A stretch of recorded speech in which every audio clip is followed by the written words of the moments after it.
maisha ni ya ghetto, msaliti ni petro, sharia muna kwao, wazimu pia na hao, furaha sio mfano, ukabila ndio kwao, hapo nishafika, ukweli na hakika, kadiri na shika, furaha kwa lahiki, kwenda kwa mashabiki, waji kuziki, beef na fiki, beat na dhiki, muda muna wiki, mimi na himziki, split ni mukiki, kutafuta ziki, kwa makini polisi, salojima la sili, feel me. Don't you know we're talking about a revolution song? Don't you know talking about a revolution song? Don't you know? In the name of my ancestors, peace forever and always. Welcome to another edition of the Reality's Temple on Earth. I am your host, your brother, and hopefully your friend, Taalik Ibn'rad. One of the most hypocritical type people, fake and fraud, deceitful, people that you can that you ever run into or ever meet, all these people who claim and they try to act like they are goody two-shoes and they are wrapped up in their self-righteousness. You will see an example of this in fake politicians and fake musical superstars.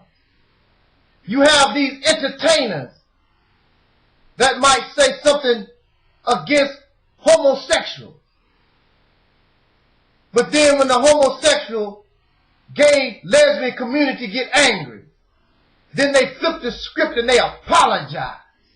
Why are you going to apologize for something that you meant? Why don't you stand up and be a man and mean it? But because we need to satisfy those who are self-righteous, like they are not thinking the same thing, then they apologize because they don't want their money flow interrupted. And you have these politicians that do the same thing. Holier than thou, running around shaking your hand, being fake because they want your vote. Or some man telling a woman she is so beautiful and she is this and that and that. But the only thing he wants is a one-night stand. And vice versa, because women do it also. But they are liars and deceitful. You have those out here in YouTube land got the nerve to call people names. Vile names like racist. You, Taalik Ibn'rad, you is a racist because you hate the white man and you call the white man the devil and you do this and you complain about white people. You shouldn't hate so much, Taalik Ibn'rad. Angel Nut 7. So full of hatred. Woo! Self-righteous. At the same time, these the same idiots that would tell me you should not judge. God is the only one who can judge, but they judge every day. If you got the nerve to call me a racist or any name that's negative, then you have become a judge and you're just as bad as the ones who you complain about. But see, the bottom line is most of y'all are fake. I don't hate nobody. It's wrong to hate. But if you examine these people's lives, you will see that they can't get along with their mother. They can't get along with their father. They got problems with people on the job. They got problems with their neighbors. But then they can come on YouTube and got the nerve to talk about, I'm full of hate. And chances are that neighbor might be white. If they black. And I don't hate white folks, but you don't like that white neighbor. Well, that's because he's still white. It's still your race is involved. And you probably live in a neighborhood with basically white folks because you hate your black self. So you go to the neighborhood where white people don't want your ass.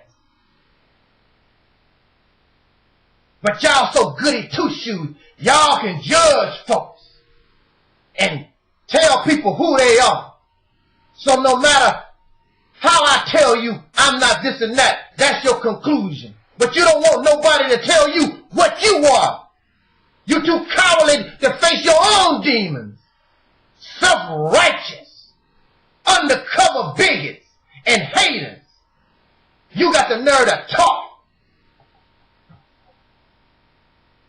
I'm out here telling you how I feel honestly. I have never in my life harmed a human being. Never. The last physical confrontation I ever had was when I was a child. I was a junior in high school, or maybe a sophomore. And this person jumped on me and tried to hurt me. I had no choice but to try to defend myself. And I've been a coward all my life, running away from people, when I should have been fighting them back. And the reason why I'm a fighter now, and the reason why I talk and stand the way I am now, because it came from my coward days, when I should have stood up to my enemy. And then I found out that the enemy was not as bad, was not as strong as I thought they was. Plus on top of that, you're dying every day. You're being made mockery every day. You're suffering and you're starving. You're being oppressed every day. What do you have to lose? That is what George Washington and the forefathers of this nation decided. What do we have to lose? Anything we work for, England or Great Britain, they take it from us. We need to stand on ours and fight or die trying. And that's what some of y'all black people in America, you're scary and you're cowardly. And you'd rather go around, well, I guess I'll vote. I'll vote to make a change. You've been voting for how many years? What kind of change have you seen? You still complaining. It'll get better. It'll get better. And your children are starting to hate their elders because they see their elders as a bunch of cowards. Pitiful people have no legacy to leave these children. Nothing. Everything you got, Negro, you had to get it from white people. There's nothing that you earned. I don't care if you Oprah Winfrey. I don't care if you Will Smith. I don't care if you Barack Obama. Everything these Negroes got came from Caucasian people at the root of it. Oh, yeah, you worked hard. Oh, yes, you sacrificed. Oh, you got your education. But all what you want don't benefit you. It benefits them because that's where you got it from. You don't know how to get nothing for yourself. That's why our babies, who are not beggars like you, who have a different mentality, they naturally want something for themselves. They want to see themselves on YouTube, on TV. They want to see their image. What's wrong with seeing a black image? I don't expect white folks to make a black YouTube or create a black Wall Street or anything that's beneficial to us. And if it is, like BET is now owned by them.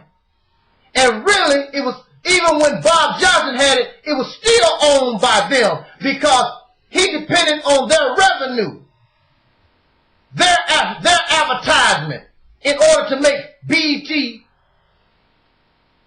run or function. Because there's not enough. He could have tried it, but he didn't.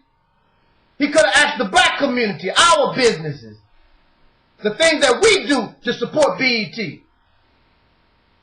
But chances are he might not have even got their support. So he depended on Procter & Gamble and McDonald's and all these white businesses to support BET. So he know he got to form his programming in order so they don't get angry at him. That's how it is when you depend on somebody, when you're a slave to somebody. But let me go back to y'all self-righteous folks. You can't get along with your mama, your father. See, we don't see you behind the scenes, but I already know you don't. You got the nerve to judge me because I'm out here, I'm open and honest. And you can talk with me. I'm not out here to hurt nobody. I don't think none of us are out here to hurt no damn body. But you can't handle the truth. You can't handle open and honest dialogue. You want to stay in this fake fantasy world. Well, if you are fake and you want to live in that fantasy delusional world, that's your business. But when you come to the reality stuff on earth, I'm going to tell you how it is. Not from just my point of view, but from the point of view from a lot of us who are African American or black.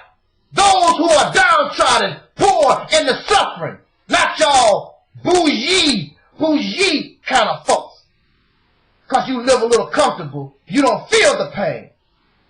I speak for those who still hurt. And that's the one you want to try to ignore. Jot down your comments. Time is up. Peace, y'all.